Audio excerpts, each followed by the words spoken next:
সৎ পথে চললে পথটা সবসময় সহজ হয় না। অনেক মানুষ আপনাকে ভুল বুঝবে, কেউ ঠকাবে, কেউ আপনার সরলতার সুযোগ নেবে। তবুও ভালো মানুষ হওয়া ছাড়বেন না, কারণ মানুষের বিচার সাময়িক, কিন্তু ভগবানের বিচার চিরস্থায়ী।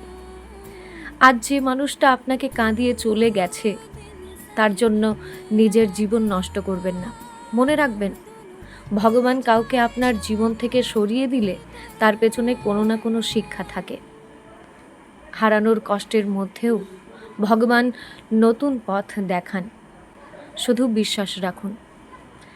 আপনি যত বেশি ভগবানের ওপর বিশ্বাস রাখবেন, তত কম মানুষের আচরণ আপনাকে ভাঙতে পারবে।